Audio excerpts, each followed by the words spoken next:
যে আমি বাহার ভাইকে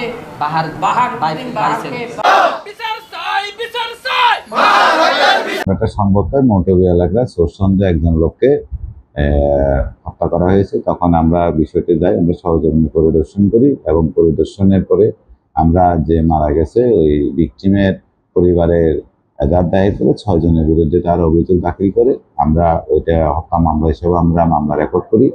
পরবর্তীতে আমরা ওইখান থেকে অন্যতম আসামি এজার নামেও এজার নামে একটা আমরা গ্রেপ্তার করি।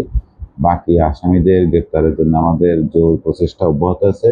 আমরা তদন্ত শেষে প্রত্যেকটা বিষয় পুঙ্খানুপুঙ্খ বিচার বিশ্লেষণ করে আমরা এটার আইনি প্রক্রিয়া গ্রহণ করব।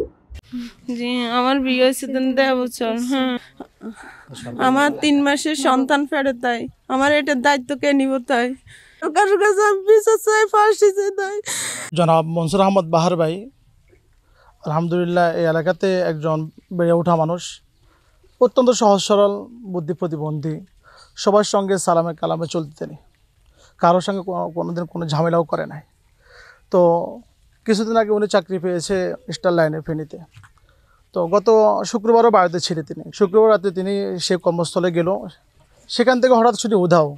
তিনি কোথায়, ফেনী মটবি জায়গার নাম, ওনাকে হত্যা করা হয়েছে নৃশংসভাবে। আমি নিজেও ঘটনাস্থলে গেলাম, ওনার শরীরে ওনার হাত ভেঙে ফেলা হয়েছে, পা ভেঙে ফেলা হয়েছে, ওনার শরীরের মধ্যে ছুরি আঘাতও করা হয়েছে। এবং এই নিরপেক্ষ বাংলাদেশের মধ্যে এখনও পর্যন্ত যদি এই সমস্ত মবিং চলে তাহলে মানুষ যাবে কোথায়? প্রশাসন যারা আছেন, আপনারা এই বিচার আপনাদের হাতে দিলাম, ভাবে আপনারা তালাশ করুন, দেখেন এরকমভাবে যদি বিচার না হয় এরকম হাজারো মানুষ তার মায়ের বুক খালি হবে, স্বামী হারা হবে, অনেক স্ত্রী, অনেক সন্তান, তার বাবা হারা হবে। এই যে সন্তানটা বাহার ভাইয়ের এখনও সন্তান হয় নাই, সে পেটে থাকা অবস্থায় এখন সে এতিম, কোথায় যাবে, কার কাছে যাবে, ভবিষ্যতে কি হবে? আমরা এলাকাবাসী হিসেবে কী জবাব দেবো এটা?